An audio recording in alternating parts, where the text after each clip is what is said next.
The millionaire single father watches the waitress feed his disabled daughter, and it changes her life forever.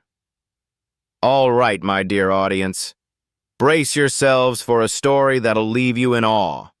Take a second to like this video and subscribe, but only if you truly connect with what I'm sharing here, and drop a comment below to let me know where you're watching from and what time it is for you. It's always thrilling to see someone joining us from all corners of the world. The door chime tinkled softly as Daniel Harper stepped into the Blue Haven Cafe in Portland, Oregon. The scent of freshly baked waffles and roasted coffee wrapped the air, like a warm embrace amid the chilly autumn breeze. This wasn't his usual haunt.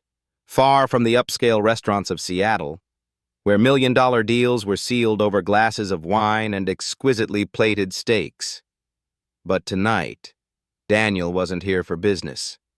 Tonight was for Sophie, his 7-year-old daughter, seated in her wheelchair beside him. Her tiny frame drowned in an oversized blue sweater, her brown hair neatly tied with a small bow, her head slightly bowed, her frail fingers twitching on the soft fabric. Sophie didn't look up, didn't see the twinkling amber lights or the smiles of patrons around her. She was just there, silent, like a wilted flower in the mist. Daniel's heart twisted in pain. A young waitress, Nora Bennett, approached, her small notepad in hand, her smile weary but gentle, like moonlight. She was about 27, her blonde hair tied high, revealing freckled cheekbones like tiny stars. Nora's sea-green eyes shimmered with warmth, but Daniel caught a fleeting sadness, like a lake hiding an undercurrent. "Hello, what can I get started for you?" she asked, her voice soft, like a breeze rustling through leaves. Daniel cleared his throat, trying to maintain composure. "A plate of waffles for me, and a bowl of oatmeal for her." Oatmeal. The only thing Sophie would eat, though usually just a few spoonfuls before pushing the bowl away. Nora nodded, jotting quickly, her gaze flicking to Sophie, her brows knitting slightly, as if sensing something. "Oatmeal, huh? Does she like it?" she asked, her voice gentle, but Sophie didn't respond. She never did. Nora smiled, then walked away, her pale green dress brushing the wooden floor. Daniel sat across from Sophie, reaching for the menu but barely glancing at it. All his focus was on his daughter. "Sophie," he called softly, his voice tender, as if trying to wrap her in it. "Are you hungry, sweetheart?" Sophie didn't answer. She never answered. A heavy breath escaped Daniel's chest. He hated this feeling, the helplessness clawing inside, every time he tried to connect with her. He had built a tech empire, made impossible decisions, negotiated million-dollar contracts. But before Sophie, he was just a useless father. His fingers gripped the table's edge, as if clinging to a fragile thread of hope. Nora returned, setting a steaming bowl of oatmeal before Sophie, and a fragrant plate of waffles before Daniel. A small streak of flour clung to her sleeve, as if she'd just been kneading dough in the kitchen. "If you need anything, just call me," she said, her voice kind, then turned away. Daniel sighed, picking up the spoon, his fingers trembling slightly. "All right, sweetheart, let's try," he whispered, scooping a bit of oatmeal and bringing it to Sophie's lips. He was used to failure, used to Sophie pushing the spoon away, used to the drops of oatmeal splattering on the tablecloth. But before the spoon reached her mouth, Sophie's hand jerked up, knocking it hard. The metal spoon clattered against the bowl, a sharp sound, echoing in the quiet space. Drops of oatmeal splashed, staining the white tablecloth. A few patrons' eyes turned, but Daniel didn't notice. He clenched his jaw, Not out of anger at Sophie, but at himself. His chest tightened, despair rising like a tide. Sophie just sat there, her tiny fingers clutching the hem of her sweater, lost in a world he couldn't reach. That night, darkness enveloped Daniel Harper's mansion by the Willamette River, but sleep eluded him. He sat in his study, a glass of whiskey glinting under the desk lamp, his gaze vacant, staring out the pitch-black window. The image of Nora Bennett kneeling beside Sophie, her moonlit smile, and the moment Sophie smiled, her first in 3 years, swirled in his mind, like a melody he couldn't shake. Daniel had spent millions, hired top specialists from Boston to Los Angeles, men and women in crisp white coats with glittering degrees and costly promises. But none, not one, had touched Sophie's heart like Nora had. Who was she? A waitress in a small Portland cafe, or something more, a spark piercing his storm? Daniel was tormented. He stood, pacing the cold marble floor, his hand raking through disheveled hair. Sophie, his girl with wide eyes and a silent world, was all he had left after his wife's death. But each time he looked at her, he saw only his own helplessness, like a weary traveler lost in a desert, sand slipping through his fingers. Nora, with her deep, sad eyes and voice soft as a lullaby, had done what no one else could. She made Sophie smile. Just thinking of that moment, Daniel's chest tightened. A mix of joy and fear. Fear that this glimmer of hope would vanish like mist. He needed to know who she was.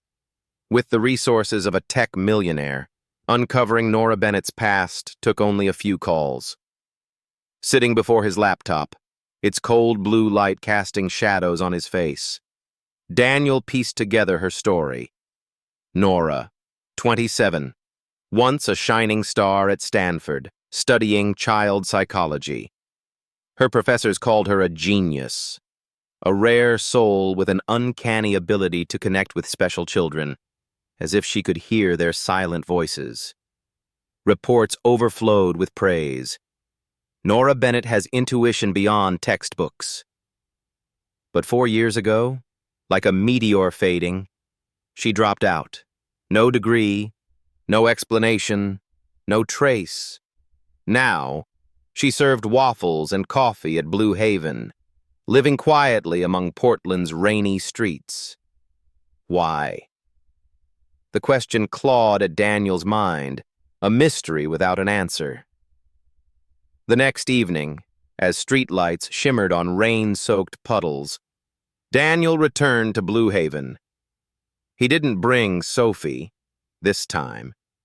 He came for Nora.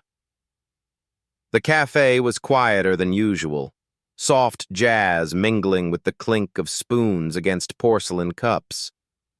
Nora was wiping a table in a dim corner, her blonde hair tied high, a smudge of flour on the sleeve of her pale green dress, a remnant of a long day in the kitchen. She moved swiftly, yet with a weariness, like a dancer who'd forgotten her steps. Daniel approached, his shadow stretching across the wooden floor. "Nora," he called, his voice firm but polite. "We need to talk." Nora froze, her hands halting on the table. She looked up, her sea-green eyes flashing with panic, like a deer caught in headlights. "I'm working," she said, her voice small but resolute, her hands clutching the rag tightly. Daniel didn't back down. He met her gaze, searching for cracks in the wall she'd built. "I want you to care for Sophie," he said, his voice low but heavy with purpose. "You're the only one who's made her smile." His words cut through the stillness, sharp yet sincere, like a blade forged in truth. Nora shook her head, her lips pressed tight. "I'm not capable," she whispered, her voice trembling. "I'm just a waitress." But Daniel saw the hesitation in her eyes, a suppressed undercurrent. She was hiding something, a deep wound, a past she wouldn't face. He stepped closer, his voice softening but unwavering. "You're not just a waitress, Nora. I saw how you spoke to Sophie, how she looked at you. You're who she needs." Nora turned away, her hands squeezing the rag until her knuckles whitened. "You don't understand," she said, her voice choking, then hurried to the counter, leaving Daniel standing there, his heart pounding. He knew she was running, not from him, but from herself. But Daniel Harper wasn't one to give up easily. Nora Bennett's mystery only fueled his resolve. Nora Bennett, after countless headshakes and hesitant glances, finally nodded. 3 days, she agreed to try working with Sophie. No more. Daniel Harper, his heart pounding with fragile hope, brought her to his mansion in Portland's outskirts, where the Willamette River flowed quietly under pale sunlight. The modern house, with vast glass windows reflecting a gray sky, stood like a lonely fortress amid the trees. Sophie's room was another world, bathed in gentle light. Watercolor paintings of clouds and birds hung on the walls, a small bed draped with a starry blanket, and in the room's center, Sophie sat in her wheelchair, her tiny hands clutching an old teddy bear, her wide eyes gazing downward, lost in a world only she understood. The first day, the air hung heavy, like the sky before a storm. Nora entered the room, her pale green dress brushing the doorway, her smile soft but cautious, like someone stepping on thin ice. Sophie, her brown hair neatly tied, didn't look up. When Nora touched a red toy car on the table, Sophie turned her face away, her hands gripping the bear tightly, as if pushing the world out. Nora spoke, her voice gentle, telling stories of rabbits in the forest. But Sophie stayed silent, not a glance. Daniel, standing in the corner, hands in his coat pockets, felt disappointment surge, like waves crashing on rocks. He had hoped too much, too soon. Each second passed, his chest tightened, fear creeping in that Nora, like so many others, would fail. But Nora didn't leave. She sat down, a small distance from Sophie, and kept talking, her voice steady, like a stream, neither forcing nor giving up.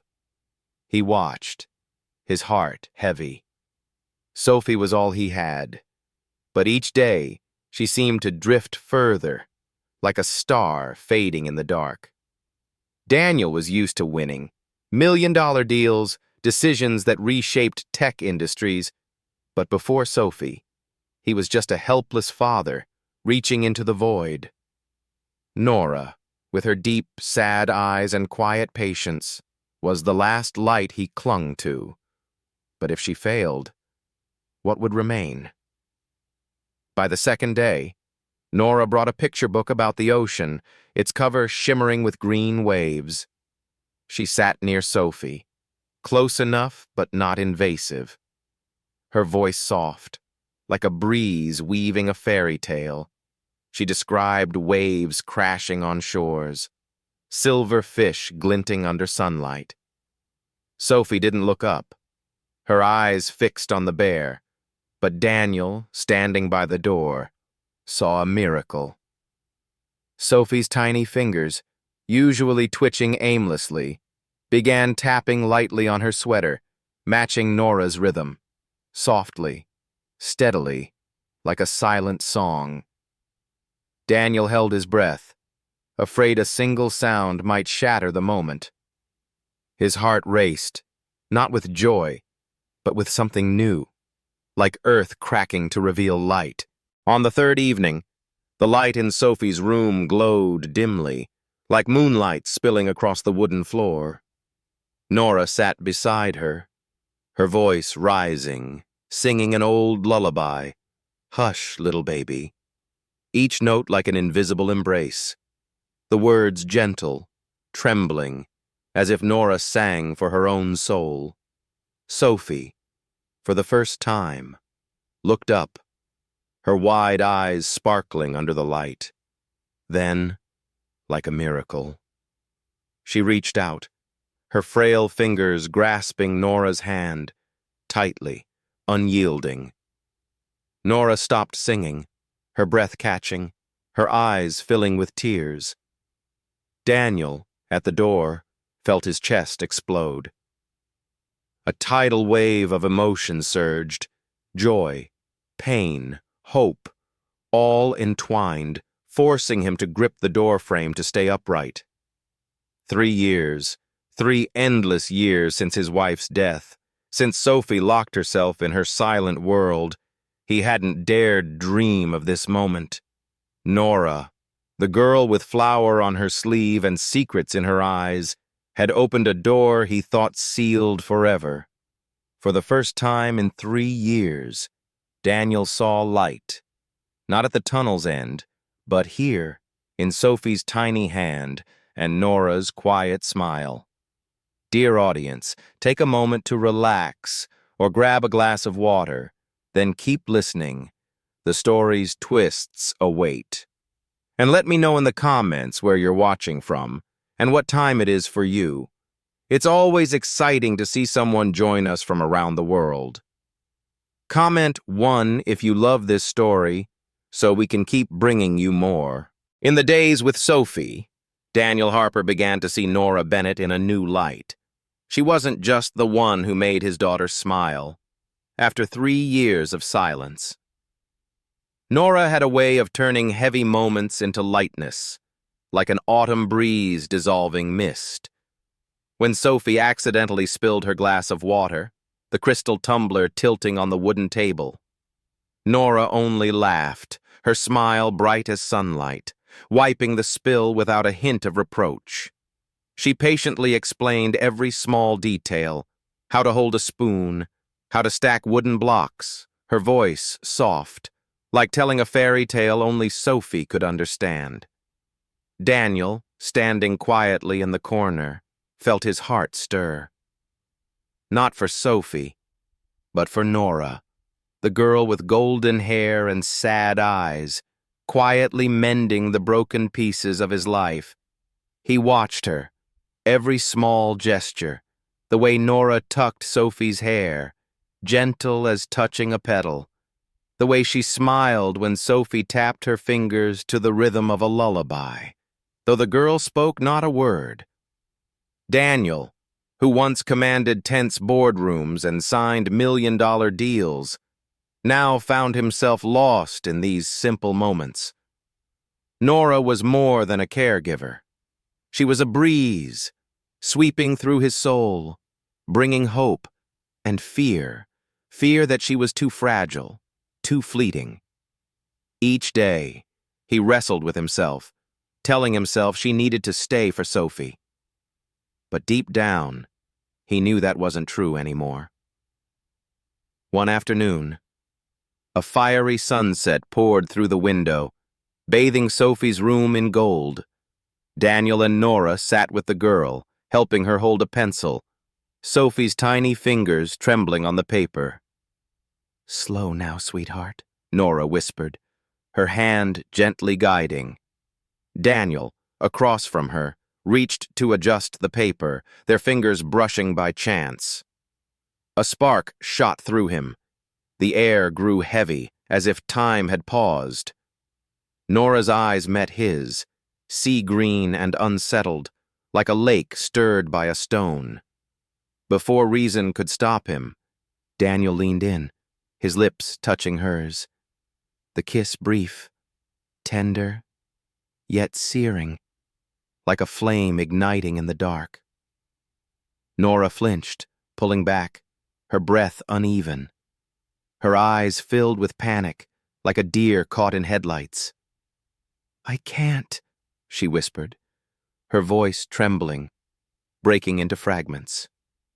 She stood, her pale green dress grazing the chair, and left the room.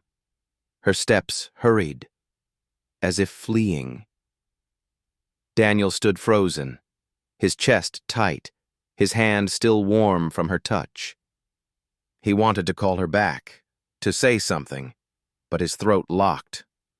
Nora vanished behind the door, leaving the room silent. Only Sophie's steady breathing and his racing heart remained. That night, Nora left the mansion without a goodbye. On the kitchen table, she left a small note, her handwriting shaky. "I'm sorry, I'm not the one you need." Daniel held the paper, his fingers clenching until his knuckles whitened. Her words cut like a knife, slicing deep into his chest. Not the one he needed? She was everything he and Sophie had, the only light in 3 years of darkness. But she was gone, and he didn't know why. The next morning, Sophie woke, her wide eyes searching for Nora. Not finding her, she grew quieter than ever, like a flower closing its petals against a cold wind. Daniel tried to soothe her, bringing a bowl of oatmeal, his voice trembling. "Eat a little, sweetheart." But Sophie pushed the bowl away, turning to the window, as if waiting for a figure that would never return. He read books, sang the lullaby, "Hush, little baby." Nora once sang, but his voice faltered, unable to reach Sophie. She just sat, her tiny fingers clutching the hem of her sweater, lost in her own world. Daniel sat beside Sophie, stroking her hair, but his heart shattered. He had lost not just a caregiver, but an irreplaceable part of their lives. Nora hadn't just opened a door for Sophie, she had made him believe his heart could love again. But now, she was gone, and he was left with emptiness. Each time he looked at Sophie, he saw Nora's shadow, her gentle smile, her sad eyes, the secret she kept locked away.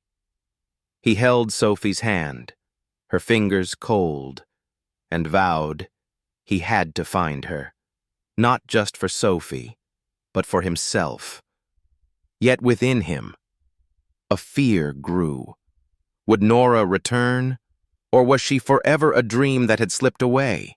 Daniel Harper couldn't let Nora Bennett vanish, like a dream dissolving into the night. She had left, leaving Sophie in silence, and his heart in a void nothing could fill. In his office, the dim desk lamp casting shadows on his face, Daniel wrestled with torment, his fingers gliding over the laptop screen, digging deeper into Nora's past. He needed to know why she fled, why her eyes held pain at Sophie's mention. With a millionaire's resources, the truth emerged, like shattered pieces reassembled.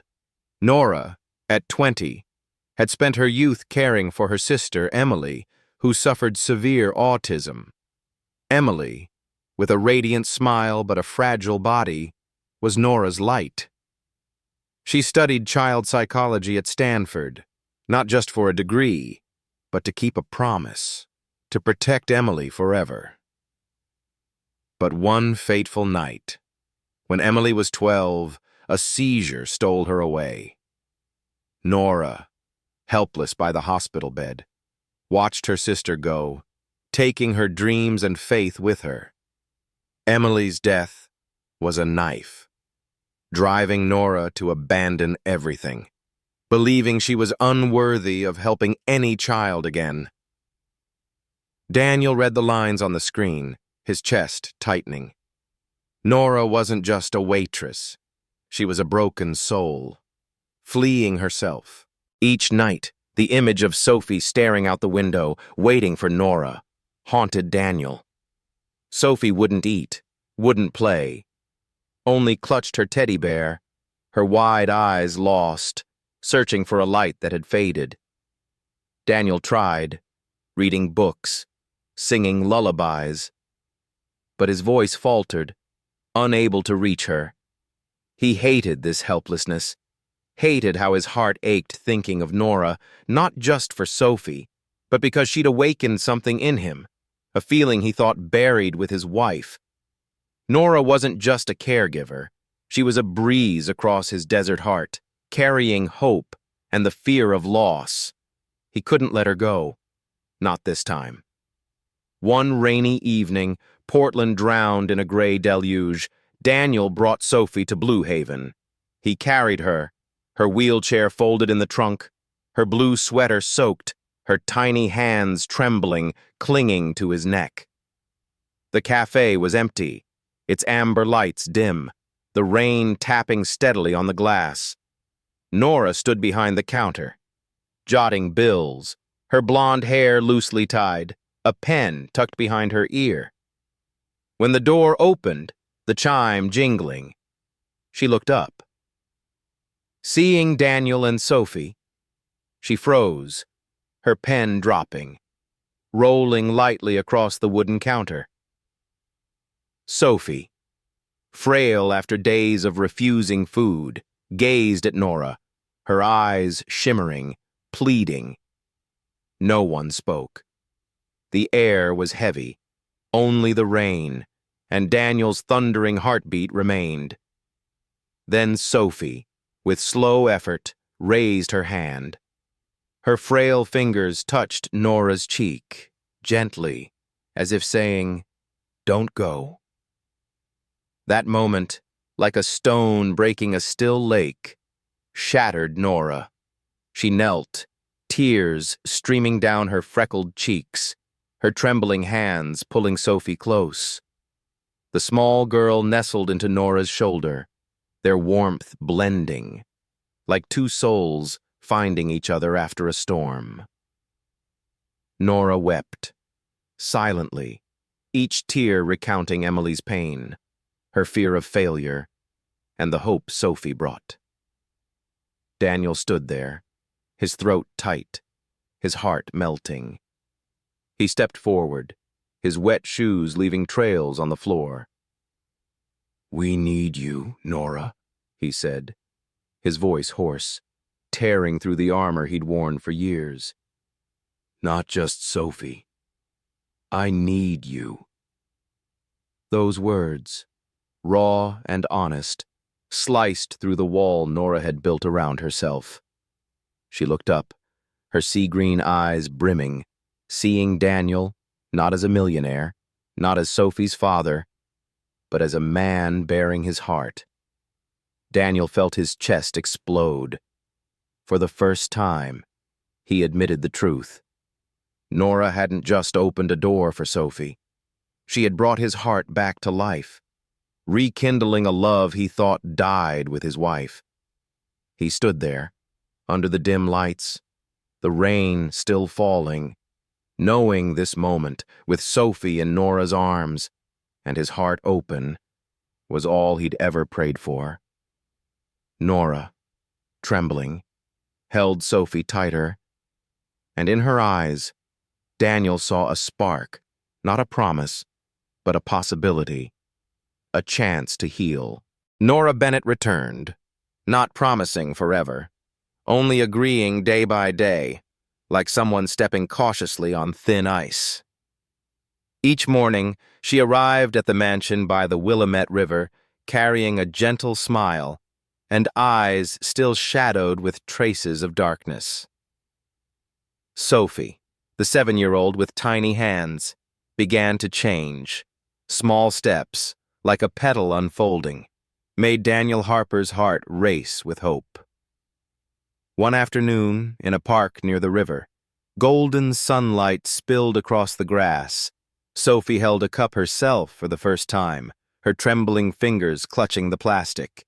She tilted it, sipped a small gulp, water glistening on her lips. Daniel and Nora, sitting on a stone bench, burst into laughter, their laughs mingling with shimmering tears.